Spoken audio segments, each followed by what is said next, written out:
Bonsoir à tous, c'est votre rendez-vous de Majuscule Propos. Aujourd'hui, nous allons parler de la gestion de conflits et les effets de la désinformation. Sur le plateau, aujourd'hui, je suis avec Tite Katawazi, journaliste et spécialiste dans la région des Grands Lacs. Bonsoir. Bonsoir, Amandine. Pour commencer, c'est quoi la désinformation tout d'abord? La désinformation, c'est tordre l'information, ne pas dire la vérité. C'est manipuler la vérité et servir ça comme information. C'est distordre la réalité pour feindre que c'est ça la bonne information. Oui, au vrai sens du terme, comme vous le dites, la désinformation, elle est passée par un hasard, c'est jamais le fruit d'un hasard, c'est quelque chose de prémédité. Oui. Et donc, aujourd'hui, on va parler sur les réseaux sociaux. Il y a l'information et il y a surtout la campagne de désinformation. Oui. Une campagne, quelque chose qu'on voit que c'est vraiment quelque chose qui a même été préparé à l'avance pour un but précis. C'est ça qu'on va décortiquer ce soir. Okay. Et on va tout d'abord retourner... on est proche de la 31e commémoration, on va retourner au concert. Il y avait d'abord le concert de Gims qui avait fait une polémique sur les réseaux sociaux. On peut prendre ça comme exemple. Alors, Titi, il était question de démêler le vrai du faux en termes de désinformation pour lutter contre la désinformation. Concert Solidarité, quand on voit sur l'affiche Gims, Youssoupha, Angélique Kidjo, ça vous dit quoi, vous? Quel est votre point de vue? Ça me dit que... le 7 avril, c'est la date de la commémoration du génocide contre les Tutsis au Rwanda. Les Nations Unies ont décrété cette date comme la date de deuil. Tous les drapeaux sont en berne à travers le monde. Vous avez des recueillements dans beaucoup de capitales au monde.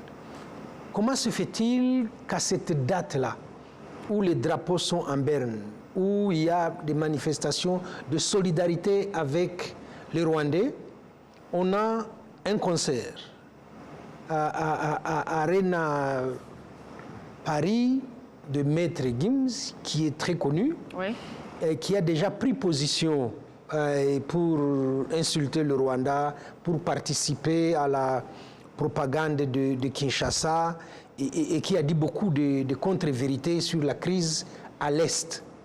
C'est vrai ce que l'autre vient de dire, le choix de la date n'est pas anodin. C'est le 7 avril, on veut télescoper. Pendant que le Rwanda commémore le génocide contre les Tutsis, il y a une propagande, on parle de désinformation, ça tombe bien. Il y a une propagande pour empêcher cette solidarité vis-à-vis du Rwanda et qu'elle soit déportée vers le Congo. Et là, il y a beaucoup de manipulations. Vous avez Maître Gims, mais c'est au profit de l'UNICEF. Oui. Et donc, c'est aussi ça la désinformation. On veut habiller le concert de bonnes intentions. Hein? On est à la limite très humanitaire et tout le monde doit au moins contribuer à ce que ce concert puisse avoir lieu et qu'on puisse récolter comme ça de l'argent en faveur de l'UNICEF. Non, il y a quelque chose de faux dans le choix de la date. Alors, dans le choix de la date, donc, on parle de désinformation quand ça arrive sur les réseaux sociaux, quand ça arrive, quand il y a l'information. En parlant de l'habillage, en parlant de l'UNICEF, ils ont rectifié. Ils n'ont plus leur... ils ont demandé à ce qu'on reporte. Même l'ambassadeur du Rwanda en France a fait un commentaire qu'on peut d'ailleurs écouter. Il a fait un commentaire pour le choc, après le choc, parce que tout le monde a été choqué. Voilà. Maintenant, on n'est pas encore sûr du report, quelle date ça va être le concert, mais on peut d'abord écouter l'ambassadeur du Rwanda en France. Informer les autorités compétentes françaises, en l'occurrence le Quai d'Orsay, la mairie de Paris, les organisateurs, UNICEF France, afin de leur demander de changer la date de ce concert. Personne ne peut remettre en cause un concert, l'importance d'un concert caritatif en soutien aux enfants victimes de conflits, et en l'occurrence dans l'est de la RDC. Mais cependant, comme vous le savez, programmé un tel événement le 7 avril, une journée de recueillement en mémoire aux victimes du génocide perpétré contre les Tutsis, envoie, à notre avis, un message profondément blessant à la communauté des rescapés, ainsi qu'à tous ceux qui se joignent à nous et qui s'engagent dans le devoir de mémoire. C'est aussi un message encore plus problématique car certains, comme vous l'avez appris, certains des artistes qui sont sur l'affiche ont tenu des propos incitant à la haine, incitant au divisionnisme et contre les Tutsis. Et vous le savez très bien, aujourd'hui, les Tutsis au CRS du Congo continuent aujourd'hui à être victimes de telles violences. Alors nous avons tenu à informer les autorités.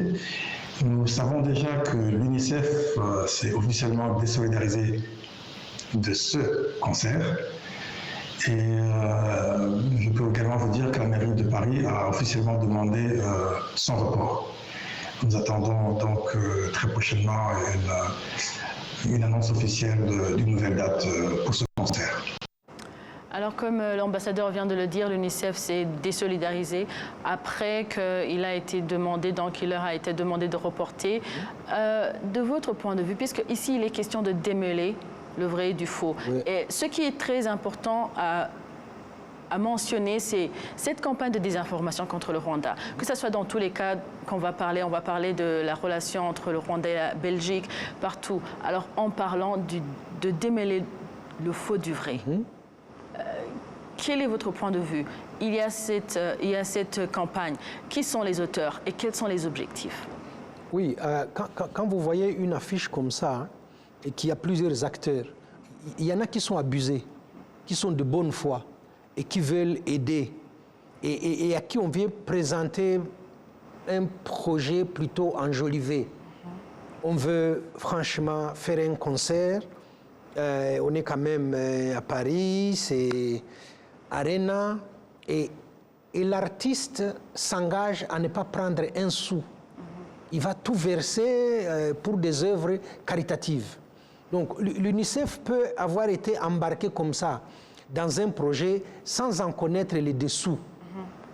Et donc, quand on leur a dit que la date du 7 avril posait problème, une date commémorative retenue par les Nations Unies, c'est là qu'ils disent « nous avons été abusés, nous nous retirons de l'organisation de ce concert ». Mais ceux qui ont poussé Maître Gims à organiser le concert, à mettre les recettes au profit des organisations humanitaires, il a dû recevoir un cachet. Vous ne ramenez pas Angélique Kidjo gratuitement, vous ne ramenez pas Youssoufa gratuitement. Et donc, qui organise ce concert et qui paye les cachets des artistes parce qu'eux, ils ne percevront pas de recettes sur les entrées au concert. Et donc, parfois, il faut voir qui est derrière. Hein? Comme on dit en droit, question, en fait. À qui profite le crime? Organiser un concert le 7 avril pour brouiller le message de la commémoration, comme le dit si bien l'ambassadeur, pour blesser les rescapés du génocide, pour souiller la mémoire des victimes du génocide, avec des intentions peut-être bien louables, en tout cas de la part de l'UNICEF et de certains de ces artistes qui ne savent pas trop bien, qui disent voilà, nous venons par solidarité, étant donné qu'ils font ça régulièrement. On a vu à l'époque, ça doit dater, quand il y avait la famine en Éthiopie, les artistes se réunirent, sortir une chanson, et que cette chanson, les ventes populaire. Voilà, les ventes sont remises à des organisations internationales. Beaucoup d'artistes sont ambassadeurs de bonne volonté. Oui. Parce qu'ils ont leur image qui présente. Cette fois, il est clair que la personne qui est à la tête de l'affiche, c'est une personne qui a depuis longtemps, enfin, qui est connue comme... Maître Gims a tenu des propos. On l'a vu sur des chaînes de télévision françaises, on l'a vu sur les réseaux sociaux. Oui. Il a tenu des propos de campagne de haine contre les Tutsis congolais. Je ne suis pas certain qu'il maîtrise bien le sujet, mais on lui a donné des éléments de langage. Il les a repris intégralement, mais il a mis son nom. En parlant exactement de Gims, lui, on ne peut pas le placer dans une catégorie des personnes qui ne comprennent pas exactement le contexte du Rwanda en 1994, parce que lui, il le fait exprès. Donc après, comment il s'exprime, c'est clair que lui, c'est connu, c'est officiel. Ouais. Il est négationniste. Je dis que ce n'est pas certain qu'il maîtrise les dynamiques qu'il y a dans la sous-région. Voilà. Alors, il évolue en France, il est artiste. Quel danger a-t-il alors? Parce que lui, il est populaire. Le danger, c'est son nom. Il est très populaire. Tout le monde veut aller à son concert. Et dans ce concert, c'est là que ça pose problème. Arrivé à l'intérieur, il y aura des discours politiques. Oui. Voilà. On a d'ailleurs vu ça sur les réseaux sociaux. Quand on a commencé à s'offusquer de cette date, on a vu des gens sortir du bois. Hein? Charles Onana qui apporte sa solidarité à Maître Gims, on comprend vite comment se fait-il qu'il y a un lien entre les deux. Entre les deux. Alors là, on va parler du côté du négationnisme, puisque là, on commence. C'est la période préparative de la 31e commémoration du génocide perpétré contre les Tutsis au Rwanda, donc en 1994. Hier, c'était Gims. Négationnisme dans un visage d'artiste. Voilà. Et demain, il y aura un autre... on est toujours dans le fait de démêler le faux du vrai. Et on est en train de lutter contre la désinformation. Alors, les gens qui sont derrière les commentaires sur les réseaux sociaux, surtout X, ce sont des académiciens. Alors, quel est votre point de vue par rapport à cette désinformation? Non, mais derrière, prenons l'exemple de qui est là, sous la main. Charles Onana vient d'être condamné en France par le tribunal français de négationniste. Il est qualifié de négationniste par le tribunal. Mais il a écrit un livre au titre des chercheurs. Il a écrit ce livre en disant qu'il est expert de la question. Il a fait une tournée à Kinshasa. On l'a laissé aller dans les universités pour propager cette haine. Et arrivé au tribunal, le tribunal dit que ces propos sont qualifiés juridiquement de négationnisme. Et donc, on a beaucoup d'exemples comme ça. Depuis 1994, des gens qui portent le manteau de professeurs d'université, de journalistes, d'autres qui se présentent comme des chercheurs, d'autres qui se présentent, voilà, avec des titres académiques, mais dont les propos falsifient les faits historiques, qui font des amalgames, ce qu'on appelle des demi-vérités. Un bout de vérité ici et une grosse partie de mensonges, qui font tout pour faire croire, parce qu'ils ont un nom qui porte, faire croire que non, ça ne s'est pas passé comme ça. Vous avez vu la théorie du double génocide nous est venue des experts. La théorie du double génocide a été propagée par ce qu'on appelle des universitaires. Et le foyer, on voit bien, le foyer, il est en Belgique. On a des journalistes à qui on remet des documents, qui les publient et qui viennent faire des tournées, beaucoup plus en Belgique. Mais quand vous regardez ces propos, c'est du négationnisme. Mais ils font ça au titre de la liberté d'expression. Liberté d'expression. Voilà, mais le négationnisme n'est pas une liberté d'expression, c'est un délit. Et le cas Onana nous l'a montré. Oui. Il a été condamné par le tribunal. Alors, Tite, vous dites que surtout ce genre de propos et d'exposés d'intellectuels ou bien de grands journalistes ont une plateforme en Belgique. Oui. Alors, on va entrer dans le sujet de ce soir. Okay. C'est question de gérer les conflits.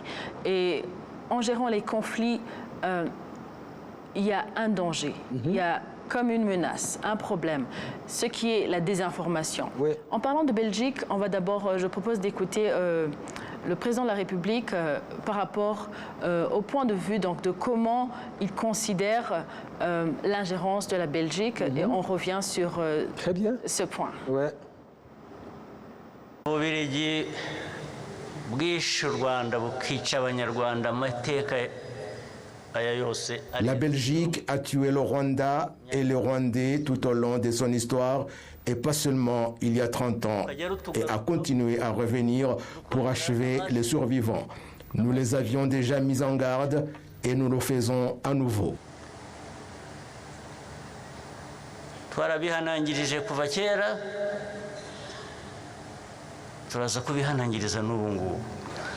Byagera kuri FDL bakabivuga buhoro bongorera kuko ubundi ntibashaka no kubivuga kuko nibyo bashaka ko ari byo byabaho ko izo nterahamwe zakongera zikagaruka mu Rwanda zikica abantu. Lorsqu'il s'agit des FDLR, ils le murmurent parce qu'ils ne veulent pas en parler. Ce qu'ils souhaitent réellement, c'est que ces Interahamwe retournent au Rwanda et tuent des gens alors qu'ils accusent le Rwanda de soutenir l'AFC M23. Pourtant, lorsqu'il s'agit des Interahamwe, ils ne reconnaissent jamais le soutien du gouvernement de la RDC, mais s'empressent d'affirmer que le Rwanda soutient l'AFC M23. Pensez-vous que ce soit accidentel ou qu'ils ne savent pas ce qu'ils disent? Non, ils savent exactement ce qu'ils font. Ils ont choisi de mettre le Rwanda dans une situation difficile et de punir le pays comme bon leur semble. U Rwanda bagomba kurushyira mu kibazo ndetse bakaruhana uko babishaka. Alors Tite, on vient d'écouter. Oui. La Belgique a une histoire. Oui. Avec le Rwanda. Oui, la très RDC. douloureuse d'ailleurs. Exactement. Et aujourd'hui, elle prend parti. Et elle est en train de donner une plateforme. Maintenant, on parle de gestion de conflits. Pour gérer les conflits, il y a d'abord aller dans les racines. Exact. Et avec tout ce qu'il y a eu comme sanctions, même aussi toutes les propagations, donc toute la propagande, elle prend racine en Belgique. Oui. Alors, comment est-ce qu'on peut lutter contre la désinformation, alors que la Belgique est le seul pays qui connaît mieux cette région et les autres pays de l'Union européenne et tout le monde ne connaissent pas assez cette région comme la Belgique. Comment est-ce qu'on peut lutter? La Belgique se prévaut justement de ce lien historique, culturel, pour faire de la désinformation, pour faire de la manipulation et pour faire diversion. Le président le dit, on ne peut pas faire mieux que lui. 1936, par là, je crois, c'est là qu'on nous amène les cartes d'identité, les fiches qu'on appelait à l'époque, où il y a des Hutus et des Tutsis. Ces jours-ci, on a sorti des photos des gens à qui on mesure la longueur du nez. Et c'est cette longueur-là qui fait qu'on vous met dans la catégorie des Hutus ou des Tutsis. Et ils en ont fait des ethnies. Ce qui est une fausseté à la fois culturelle et historique, et même sociologique. 1959, c'est quand même la Belgique qui organise le programme contre les Tutsis et qui prennent fuite. Certains sont tués, d'autres prennent fuite. 1994, lorsque le gouvernement génocidaire déménage avec armes, bagages et population à l'est du Congo, la Belgique est présente dans les camps de Kibumba, Mugunga et Panzi pour deux choses. Ils prennent des jeunes qui étaient des étudiants, ils les amènent en Belgique. Okay. Ils préparent, parce qu'ils savent ce qu'ils ont fait au Rwanda. Ils préparent les autorités de l'époque qui ont déménagé vers le Congo. Et ils leur demandent de faire la structure de l'État, comme c'était du temps de Habyarimana ici. Ils leur disent, voilà, le TPIR va venir vous chercher. On leur amène des avocats belges pour préparer comment nier devant le tribunal. Tout ça, c'est la Belgique. C'est la Belgique, toujours. Après 1994, il y a un gouvernement d'union nationale à Kigali. Mais qui a maltraité ce gouvernement? C'est la Belgique. Donc, le Rwanda est en train de payer quoi du côté de Belge? Le Rwanda a un leadership charismatique et visionnaire. Le Rwanda est quand même très bien géré. Tolérance zéro au niveau de la corruption. Savoir rendre compte dans ce qu'on fait et ce qu'on a fait. Montrer aux bailleurs de fonds la comptabilité jusqu'au dernier sou. Le Rwanda est aujourd'hui un modèle pour beaucoup de pays africains. Quand ces délégations étrangères viennent au Rwanda, les ambassades sont ici. Ces ambassades rendent compte à leur siège. Et ça doit les énerver que Kigali n'aille pas demander à Bruxelles le mode d'emploi pour développer le pays. Et donc, il y a ça aussi. Mais vous avez... Peut-on dire alors, dans ce sens, vous parlez du fait qu'ils peuvent être énervés. Oui. Ils étaient colons et après il y a eu l'indépendance. Et maintenant le pays est en train de se développer. Et ça, c'est quelque chose, parce qu'en parlant même de développement, là, il y a beaucoup de commentaires, les partenariats et tout ça. Alors comment est-ce qu'on peut faire le lien? On fait le lien parce que on reproche finalement au Rwanda ses performances. Le Rwanda commence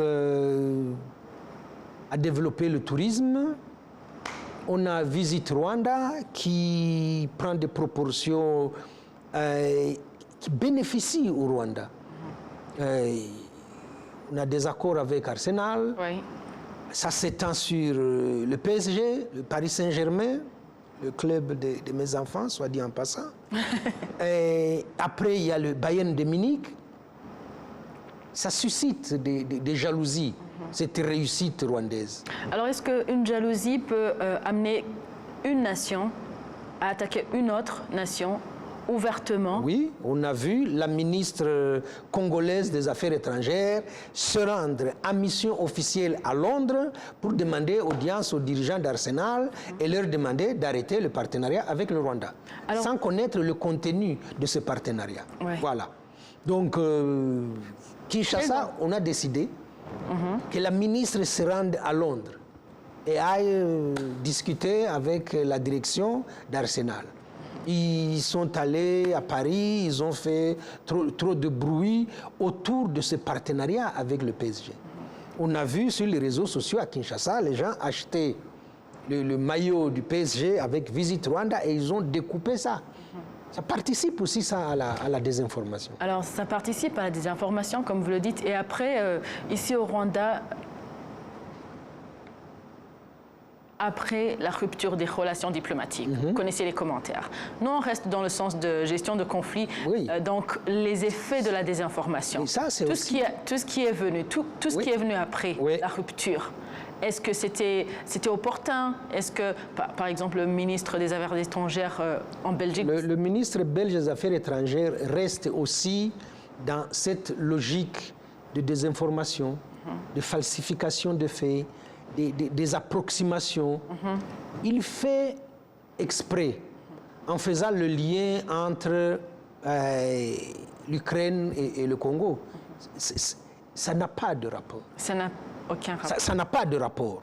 Mais dans son interview, moi je l'ai écouté sur une radio belge, je l'ai écouté à la RTBF et je l'ai suivi à la Deutsche Welle. Il recycle comme ça. Qu'est-ce qu'il nous dit? Que sa religion, c'est le droit international. Et que donc, il reprend le narratif de Kinshasa, de l'agression. Si sa religion, c'est vraiment le droit international, est-ce qu'il a dit publiquement qu'il y avait un discours de haine à Kinshasa? Est-ce qu'il a rappelé que Justin Bitakwira était sous sanction de l'Union européenne pour incitation à la haine? Est-ce qu'il a dit que la Belgique ne pouvait pas tolérer une alliance entre le gouvernement congolais et les FDLR, lesquels FDLR sont estampillés aux Nations Unies, groupe terroriste à idéologie génocidaire? Est-ce que le ministre belge s'est offusqué que le gouvernement congolais recrute des mercenaires? Ah non, tout ça, je crois qu'il l'a oublié. Voilà là où on fait de la désinformation. Oui. Et donc, dire qu'il est attaché au droit international, il est en train de tricher, c'est faux. Dire qu'il est attaché au droit international, il est en train de délégitimer la cause du M23. C'est ce que fait Tshisekedi et ses équipes. Nous ne voulons pas discuter avec le M23. Le M23 n'existe pas. Nous nous sommes créés un ennemi extérieur qui est le Rwanda. Oui. Il n'y a qu'aujourd'hui, quand on a entendu la ministre congolaise des Affaires étrangères et le communiqué des FRDC, c'est la première fois qu'on ne dit pas M23/RDF. Donc il y a une certaine évolution et on peut leur donner ce crédit-là. Mais la rhétorique avant, c'était quoi? C'est les infiltrés, c'est des traîtres à la nation, c'est la désignation de l'ennemi intérieur. C'est ça la désinformation. Oui, c'est la désinformation. Alors là, on parle de la Belgique. Oui. Et la Belgique, elle est dans l'Union européenne, oui, dans les Nations Unies. Oui. Et la Belgique, on sait tous que c'est la Belgique qui connaît cette région. Et avant d'écouter le ministre Bizimana, oui, qui explique vraiment à quel point la Belgique est intentionnelle dans ce qu'elle fait, oui, j'aimerais connaître ton point de vue sur le danger qu'il y a pour les autres pays qui font référence à la Belgique en prenant des sanctions, en essayant de résoudre les conflits africains. Qui d'ailleurs. Sanctions. Ah, oui. En fait, c'est bien dit. La Belgique se prévaut de cette connaissance de la région pour essayer d'influencer les autres pays. Il y a des pays européens où les journaux ne parlent pas de conflits en Afrique, où la classe politique n'est pas vraiment très connectée à l'Afrique, parce qu'ils n'ont pas un passé colonial en Afrique, parce qu'ils n'ont pas beaucoup de liens commerciaux avec des pays africains. Et donc, ces sujets-là, ils n'en ont pas la maîtrise. Et la Belgique s'est fait experte, volontaire pour dire nous allons vous expliquer. Il y a une violation du droit international. Et donc, en Europe, beaucoup plus au sein des instances de l'Union européenne, quand on parle droit de l'homme, tout le monde s'offusque. Quand on dit valeurs démocratiques, quand on dit on ne peut pas violer indéfiniment le droit international. Regardez ce qui se passe en Ukraine. Oui. C'est du copier-coller avec ce qui se passe en République démocratique du Congo. Et donc, la Belgique a abusé des relations qu'elle a avec les autres membres de l'Union européenne. Alors, Titi, on est sur ce plateau en train de discuter des faits qui sont vraiment d'ordre intentionnel de la Belgique. Oui. Est-ce que ça veut dire que les autres pays, que les Nations Unies, que l'Union européenne, ils ne comprennent pas exactement? Par exemple, l'exemple de l'honorable tout à l'heure, Usta Kaitesi, qui a dit que les parlementaires rwandais, quand ils étaient, je dirais, comme une descente. Par exemple, ils ont pris l'exemple de la Finlande. Oui. Il y a des pays qui ne consacrent pas trop de temps sur l'Afrique et que les journaux, comme vous venez de dire, il y a comme un journaliste qui couvre toute l'Afrique, voilà. 54 pays. Oui. Ça veut dire que pour donner de l'information, il se réfère à d'autres RFI, Le Monde et tout ça. Oui. Donc tout cela, on va y revenir, mais je propose tout d'abord le commentaire du ministre Bizimana par rapport à la Belgique et donc la manipulation de la Belgique, et on revient sur les racines depuis longtemps. Très bien. Mais avec les différents conflits successifs dans les deux républiques démocratiques du Congo, où sont basées les forces génocidaires qui attaquent le Rwanda, qui ont encore des visées génocidaires de venir, non seulement inverser le pouvoir au Rwanda, mais aussi poursuivre le génocide et exterminer les autres composantes de la population qui n'ont pas pu être tuées en 1994. La Belgique, comme beaucoup d'autres États, sont au courant de ce fait-là.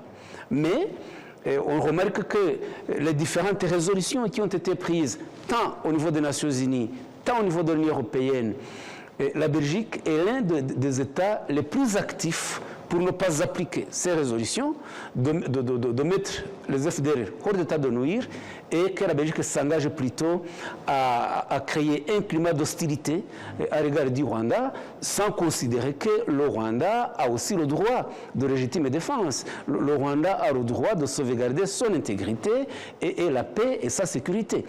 Et que cette menace extérieure doit être considérée comme un élément extrêmement dangereux.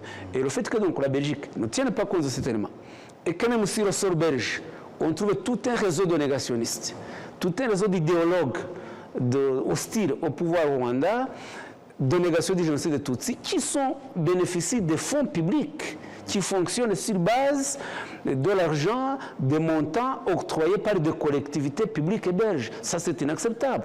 Parce que ça signifie que vous ne pouvez pas en même temps condamner un génocide et de l'autre côté financer des groupes négationnistes falsifiant l'histoire de ce génocide internationalement reconnu.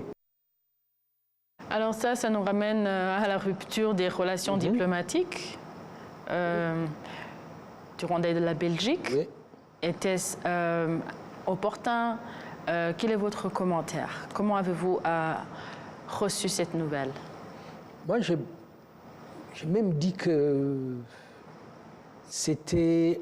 la Belgique a été, non seulement le ministre le dit, la Belgique fait du déni de réalité s'agissant du Rwanda. La menace qui pèse sur le Rwanda, mettez ça de côté. La nocivité des FDLR, qui est alimentée en partie depuis la Belgique. Ça, le ministre ne l'a pas souligné. Les FDLR sont alimentés depuis la Belgique. Y a un discours de soutien aux FDLR qui vient de la Belgique.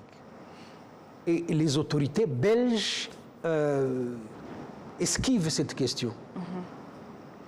La Belgique officielle, hein, pour ne pas froisser, parce que nous avons beaucoup d'amis belges qui ne sont malheureusement pas dans les rouages du gouvernement et qui critiquent ce gouvernement.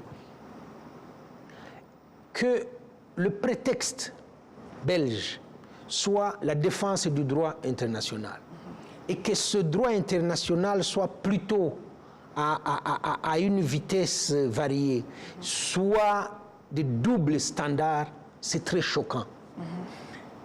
Et de prendre comme ça le Rwanda comme un agresseur et d'oublier, ou de faire semblant d'oublier, parce qu'ils sont aussi présents, ils savent ce qui se passe.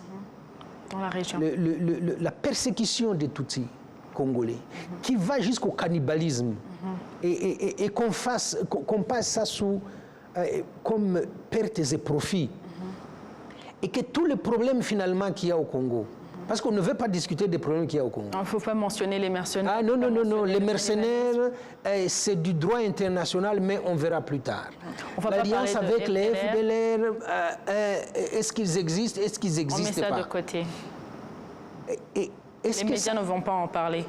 Et ça, il y a beaucoup de rapports que les Belges ont lus comme nous, qui disent que les FARDC sont la première cause d'insécurité en République démocratique du Congo. Les Belges le savent. Ils ne disent rien.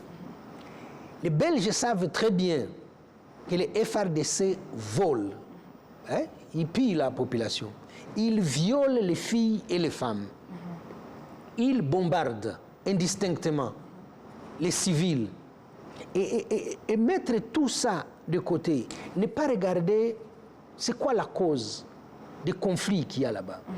De voir que l'Est du Congo, plus de 250 groupes armés pilulent à l'Est, mais pas un mot. Depuis l'Ituri où il y a le Codeco, on n'a pas entendu les Belges. Non. Les ADF sont un groupe terroriste, d'après les Nations Unies.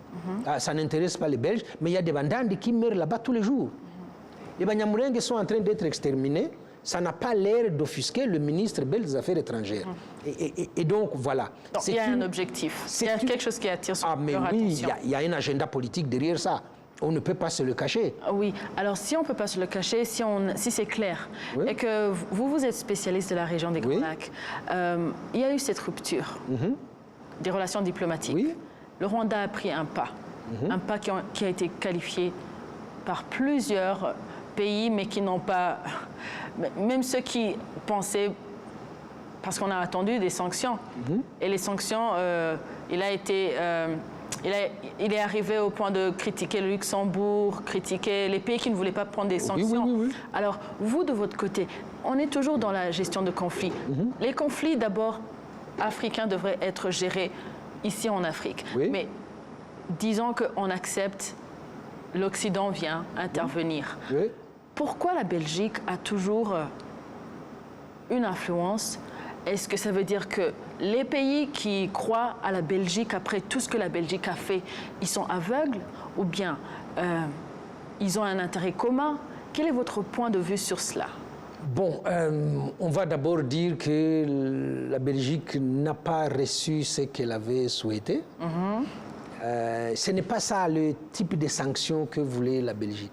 Non. Ils ont dit que c'était le commencement, le début. Oui, voilà, pour dire, on est en train d'analyser. Ils se sont investis, corps et âme. Vraiment. Ils se sont dépensés pour obtenir des sanctions. Quand on regarde sanctions qui sont tombées, ça n'est pas ce que ni Bruxelles ni Kinshasa attendaient. Ça, c'est le premier point. Le deuxième, c'est que dans l'interview du ministre belge des Affaires étrangères à la Deutsche Welle, il va jusqu'à faire un procès d'intention au Rwanda. L'accord entre l'Union européenne et le Rwanda sur les minerais stratégiques. Lui, M. Maxime Prévost, dit à la Deutsche Welle, il faut que l'Union européenne suspende cet accord parce que je ne suis pas sûr qu'on me garantisse la traçabilité de ces minéraux. Ça n'est pas encore fait, mais lui dit que ça ne sera pas des minéraux, voilà, des minéraux qui viennent du Rwanda. C'est aussi ça, la mauvaise foi et l'intention malveillante du ministre belge des Affaires étrangères.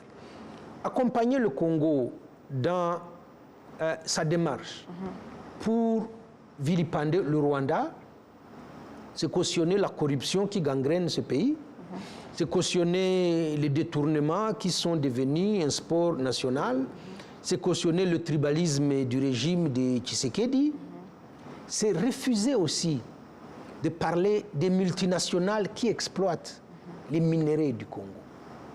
C'est nous divertir, braquer, fixer sur le Rwanda et oublier qu'Olomami, la famille Tshisekedi et la famille Ramaphosa ont des carrés miniers qui sont en train d'exploiter là-bas.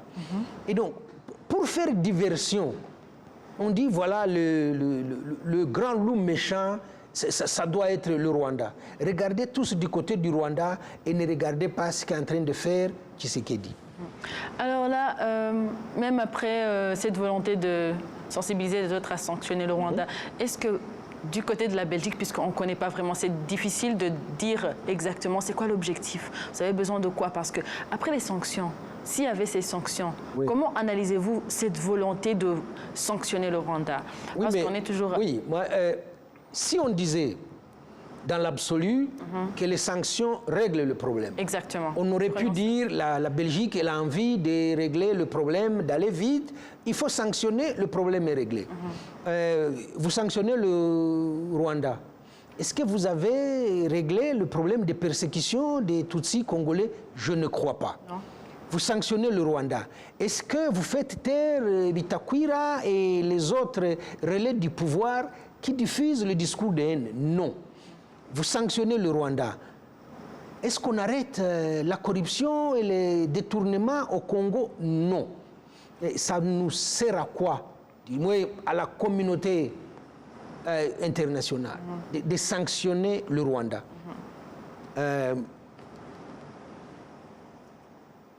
En médecine, je crois, les gens disent, hein, quand vous faites un mauvais diagnostic, vous appliquez une mauvaise thérapie. Et ce malade-là, vous allez empirer sa situation. C'est ce qui se passe pour le Congo et les sanctions derrière lesquelles court la Belgique. Vous venez de... J'ai essayé de gérer les quelques minutes qui restent parce que là, on parle de gestion de conflits et surtout les effets de la désinformation. Et en parlant de la désinformation, on dit qui est l'auteur de cette désinformation. Et surtout quelque chose de très important, qu'est-ce qui se cache derrière cette campagne de désinformation contre le Rwanda? Là, on est arrivé au point de mentionner la jalousie parce que maintenant, après tous les problèmes que le Rwanda a traversés pendant 30 ans, 31 ans bientôt, il y a le développement, l'émancipation de la femme. Il y a dans tous les secteurs, même quand on devrait sanctionner. Là, je suis sûre que le Rwanda pourrait survivre parce qu'il y a toujours eu préparation, infrastructure, collaboration, toutes ces stratégies. Je pense que même pour la colonisation, là, quand vous avez dit la colonisation et la jalousie, c'est le regret, je pense. Je ne sais pas de votre point de vue. Maintenant, il est question de voir un pays qui est indépendant, qui ne dépend pas de la Belgique, qui est en train de se développer. Est-ce qu'il y aurait... une crainte que le Rwanda va vite et qu'il est plus influençable? Bon, ça c'est un fait. Dans les relations internationales, les pays se gargarisent d'avoir de l'influence. C'est pour ça qu'il fut un temps, la France disait qu'elle maîtrisait les pays africains, qu'elle tenait la francophonie et que tous les pays membres de la francophonie pouvaient voter comme un seul homme aux Nations Unies. Ça c'est l'influence diplomatique. La Belgique doit être malheureuse de ne pas influer sur la politique rwandaise post-génocide, étant donné qu'elle avait carte blanche, je crois qu'Habyarimana, pour toute décision, il fallait s'en référer d'abord à la Belgique. Ça n'est pas le cas depuis 1994, ils doivent en rougir. En termes d'influence, ils se rendent compte que l'agenda qu'ils avaient, parce qu'il y a un agenda politique derrière cette campagne d'intoxication contre le Rwanda. Exactement. L'agenda politique n'est pas en train de prendre. Ils deviennent impatients, ils considèrent qu'ils sont en train d'échouer. Le soutien au FDLR, c'est un agenda politique. On a vu le président Tshisekedi, qui a reçu le fils Habyarimana, qui a reçu quelques individus compromis, qui est allé chercher les génocidaires qui sont au Niger. Ça, c'est un agenda politique. Et donc, avec ça, on développe aussi une rhétorique pour justifier le matraquage contre le Rwanda. Exactement. Et là, on falsifie les faits. Et là, on déforme l'histoire. Et là, on risque de dire, attendez, vous savez quoi, moi j'ai découvert quelque chose tout récemment. Amandine, c'est un garçon. Et à force de le dire, de le répéter, il y en a qui vont me regarder, qui vont dire, je crois qu'il peut avoir raison. Et donc, à défaut de le convaincre, il vaut mieux semer le doute dans sa tête. Et donc, cette cabale contre le Rwanda, et qui vient de la Belgique, il y a un exemple qui me revient. Nous avons assisté récemment à un consortium, 50 journalistes, 17 journaux, s'appelait Forbidden Story. Cette machine de propagande, de désinformation, c'était pour ternir l'image du Rwanda. Et ils ont fait des reportages à travers le monde parce qu'ils sont financés. Et si on leur demandait d'où est venu ce financement, je crois qu'ils seront très embarrassés. Et puis d'ailleurs, on a vu la télévision, qui diffusait ça le plus, oui, bien sûr, c'est la télévision. RTBF était dedans, Exactement. le journal Le Soir était dedans, et il y avait des journaux en Allemagne jusqu'en Israël. Ça veut dire qu'ils ont mobilisé. Ouais. Mais Forbidden Story, c'était pour casser l'image du Rwanda. Oui, et si tu me permets, puisque le temps me fait défaut, Oui. on va combiner Forbidden Story, on va combiner le fait que le président Kagame et le président Tshisekedi à Doha, on devait en parler très bien. Et puis le commentaire, donc ils n'ont pas été contents parce que c'était pas comme ils avaient voulu, mais l'Afrique est en train de résoudre de leur manière le commentaire. Tu vas faire un point de vue et aussi l'appréciation du communiqué d'aujourd'hui, le Rwanda, quand le Rwanda a apprécié donc la situation, le progrès en RDC. Tu vas combiner les trois pour parler exactement pourquoi cette Belgique, pourquoi cette nation. Oh, là, on va mettre la Belgique de côté. Non, on continue Doha, parce que c'est la désinformation. Doha, je crois que c'est une bonne initiative.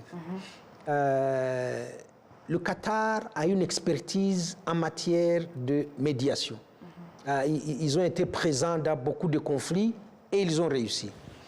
Il y a eu 2 tentatives de se faire rencontrer les présidents Kagame et Tshisekedi. Tshisekedi s'était porté pâle, pour rester très poli, à 2 reprises. Doha ne vient pas perturber Luanda. Doha peut être un complément pour Luanda. Luanda reste le pivot parce que mandaté par l'Union africaine, les solutions africaines aux problèmes africains. Luanda a quand même piloté le processus avec des hauts et des bas. Et maintenant, nous en sommes à l'invitation de l'AFC M23, qui a décidé de ne pas y aller parce que l'Union européenne s'était mêlée à la danse. Et nous avons au moins, pour une fois, de bonnes nouvelles. La ministre des Affaires étrangères dit « Nous sommes dans un état d'esprit de dialogue. Ça tombe bien, le médiateur vous a invité. » Le porte-parole des FARDC, le général Ikenge, lit un communiqué où il ne dit plus les terroristes du M23, où il ne dit plus M23/RDF, mais il dit AFC M23. C'est une évolution. On peut espérer que ça puisse continuer. Le Rwanda se félicite que le M23 rende la partie zone Walikale qui était sous son contrôle pour donner la chance à la médiation et au dialogue politique. Si le Rwanda s'en félicite, c'est aussi pour dire le Rwanda veut la paix. Le Rwanda veut que la menace existentielle qui pèse sur lui à l'est du Congo puisse disparaître. Et donc, si les Congolais arrivent à se mettre d'accord sur les causes profondes des crises récurrentes et structurelles qui datent des années 60, on ne va pas refaire l'histoire, ça va baisser la menace sur le Rwanda. Et donc, je crois que c'est dans cet esprit que le Rwanda s'est félicité, qu'il y ait quand même cette conjonction AFCM 23 qui se retire et qui le dit. Les FARDC prennent acte de ça et disent même aux FARDC, au Wazalendo, vous n'attaquez plus les positions du M23.